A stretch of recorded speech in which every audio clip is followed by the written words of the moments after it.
Bab 3425. Mengapa harus menghiraukannya?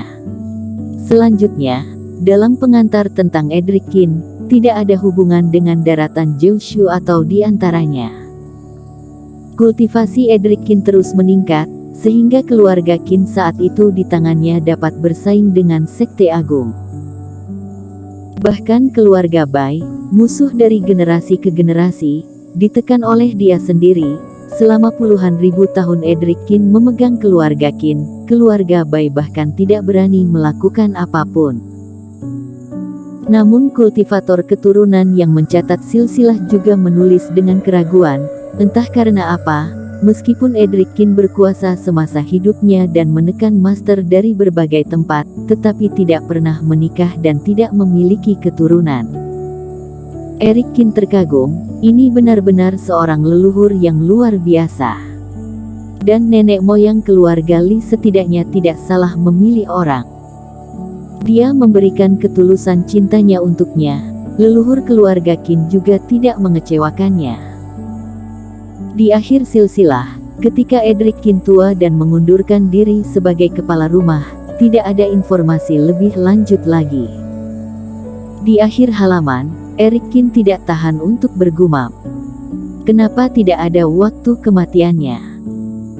Entah Edric Qin meninggalkan keluarga di masa tuanya dan pergi berkeliling daratan dunia dewa, atau tinggal di keluarga untuk membimbing generasi muda. Selama dia adalah anggota keluarga Qin, biasanya akan ada waktu kematiannya.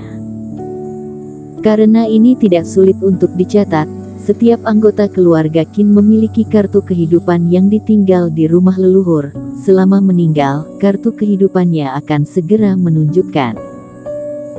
Apalagi di bawah kuasa Edric Qin pada tahun-tahun itu, Edric Qin sangat kuat, tidak mungkin terjadi sesuatu yang menyebabkan hal penting seperti itu terlewatkan atau dilupakan. Jangan-jangan masih ada sesuatu yang tersembunyi di dalamnya.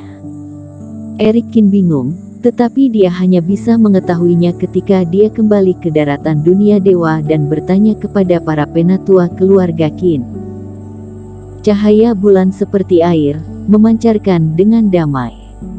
Setelah Edric Qin selesai membacanya, langit malam sudah gelap. Tapi aku juga harus berterima kasih kepada nenek moyang keluarga Li karena meninggalkan begitu banyak tubuh pertempuran Dharmakaya untukku. Setelah mengatur pikirannya, Edric Qin juga sedikit tergerak. Keberuntungannya lumayan bagus. Meskipun daratan Jiushu tidak sebesar dan sejahtera seperti daratan dunia dewa, tetapi nenek moyang ini secara khusus mengumpulkan lebih dari 30 jenis teknik dan juga semuanya berkualitas tinggi. Dia sekarang sedang mengaktifkan 32 lubang ilahi. Jika dia mengandalkan teknik tubuh emas tulang besi, teknik penempaan tubuh abis, dan lainnya, tidak cukup cepat untuk memasuki ranah. Tetapi dengan adanya tubuh pertempuran Dharmakaya yang baru, mulai berlatih dari entry level merupakan tahap peningkatan tercepat. Jika tubuh Taois terus menjadi kuat dan dikombinasikan dengan tubuh Taois tiada taraf, kekuatanku pasti sebanding dengan 2 kegagalan. Mata Edric Qin terlintas kepercayaan diri. Sayangnya bajingan Sandi Han itu menghentikan persediaan rumput ajaib. Masalah ini juga harus segera diselesaikan. Sekarang teknik tubuh pertempuran sudah lengkap, tetapi karena masalah paviliun Raja Obat berharga, benih tiada taranya tidak bisa meningkat. Ini tidak baik. Lihatlah resep-resep obat itu, sudah sejauh mana pemadatannya. Memikirkan ini, Edric Qin tergerak dan masuk dalam laut kesadaran. Buku Langit Tanpa Kata kini sedikit tertutup dari pembukaan sebelumnya.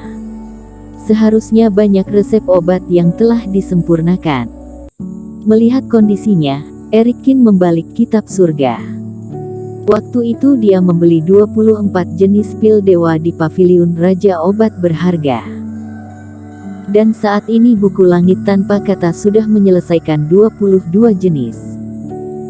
Seharusnya setelah malam ini, resep-resep obat ini akan dipadatkan semua. Dengan begitu banyak resep obat, sudah layak untuk menelitinya dengan teliti. Eric Kin, sekarang kamu memiliki semua pil-pil dewa dari paviliun Raja Obat Berharga, apa yang akan kamu lakukan? Tanya Iblis Fu dengan menantikannya. Masalah tadi siang, Iblis Fu juga sangat kesal. Sekarang Eric Kin akhirnya memiliki cara untuk membalas dendam. Iblis Fu juga ingin tahu apa yang akan dilakukan Eric Kin. Sepertinya, jika menemui Sandy Han dengan pil dewa ini, mungkin dapat menakutinya. Kata Iblis Fu sambil tertawa. Hanya menakut-nakutinya, bukankah terlalu baik untuknya? Kata Eric Kin dengan acuh tak acuh. Iya juga. Ini adalah resep obat yang telah disempurnakan, dia belum tentu mengetahuinya. Lalu apa yang akan kamu lakukan? Membuatnya menjadi pil mujarab, lalu menunjukkan kepadanya. Tanya Iblis Fu dengan penasaran. Iblis Fu, aku menemukan bahwa kamu salah paham. Kata Eric Kin sambil menggeleng. Hah? Kenapa aku harus menghiraukannya? Bukankah kamu ingin menyelesaikan masalahnya? Iblis Fu tertegun. Memang mau menyelesaikan, tetapi aku mau dia datang kepadaku, bukan aku yang pergi kepadanya. Dan tujuanku adalah rapat terbesar, pikirkanlah, bahkan jika masalah ini diselesaikan dengan sempurna dan aku mendapatkan sumber daya Gabriel Zeng, berapa nilainya? Eric Kin mengajukan beberapa pertanyaan. Iblis Fu benar-benar bingung. Dia mengira tujuan Eric Kin mengumpulkan resep obat adalah untuk properti Gabriel Zeng, tapi sekarang tampaknya bukan begitu. Pikirkanlah, jika aku berlatih teknik tanpa nama secara lepas, aku harus menghabiskan ribuan batu mutiara awan hitam dalam waktu 1 atau 2 hari, yang setara dengan jutaan batu roh berkualitas tinggi. Ditambah pil mujarab yang dibutuhkan, Gabriel Zeng itu cukup untuk digunakan berapa hari? Kata Eric Kin. Kamu benar. Iblis Fu mengangguk dan paham. Jika ingin memiliki prestasi dalam rapat terbesar, sumber daya di tanganmu memang tidak cukup. Jadi, mendapatkan batu roh yang cukup adalah tujuanku yang sebenarnya. Mengenai Sandy Han, dia hanya kebetulan yang membuatku yakin untuk mengandalkan pil dewa untuk mendapatkan batu roh. Dan dia bisa menaikkan harga dan bahkan menghentikan persediaan rumput ajaib yang aku butuhkan, tetapi apakah dia bisa mengendalikan persediaan rumput ajaib seluruh daratan Jiushu? Bahkan jika dia tidak setuju, aku hanya akan sedikit lebih lambat. Dan begitu resep obatku keluar, itu bisa sepenuhnya menghancurkannya. Aku lambat sedangkan dia mati. Menurutmu siapa yang harus lebih khawatir? Tetapi kamu sendirian. Aku hanya khawatir kamu tidak bisa melawan dalam hal pemurnian obat. Kata Iblis Fu. Siapa bilang aku sendirian? Ketika aku bergerak, aku pasti akan melibatkan semua kekuatan dari berbagai tempat. Mereka mau main, aku akan menemani mereka bermain. Kata Eric Kin sambil tertawa.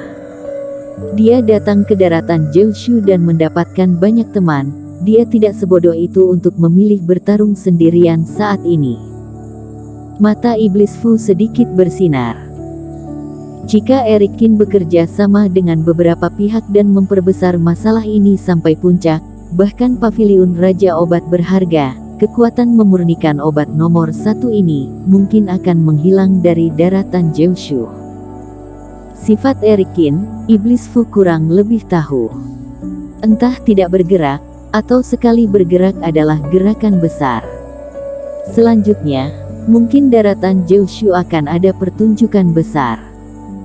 Setelah mendapatkan inspirasi dari batu mutiara cahaya Reiki, Eric Kin telah mendapatkan banyak cara untuk mendapatkan batu roh. Hanya saja dia tidak ingin terlalu banyak mengubah daratan Jiushu dan memecahkan urutan aslinya, jadi dia masih tidak tahu harus mulai dari mana. Tetapi Sandy Han berinisiatif untuk memprovokasi, memutarbalikkan fakta, bahkan menggunakan dirinya untuk menyebarkan segala macam hal yang menjijikkan, Erikin juga tidak akan sungkan. Erikin, pembalasan dendammu cukup kuat, aku suka, orang itu sangat bangga sekarang, aku benar-benar ingin melihat hari di mana dia sial. Iblis Fu juga menyeringai. Hari itu akan segera tiba, aku akan meneliti resep obat paviliun Raja Obat berharga dulu. Selanjutnya, di ruang memurnikan obat, Erikin mulai meneliti resep obat paviliun Raja Obat berharga, yang disebut sebagai resep obat spesial. Dikombinasikan dengan resep obat asli daratan Jiushu, Erikin membandingkannya dan mendapatkan beberapa kesimpulan. Bersambung.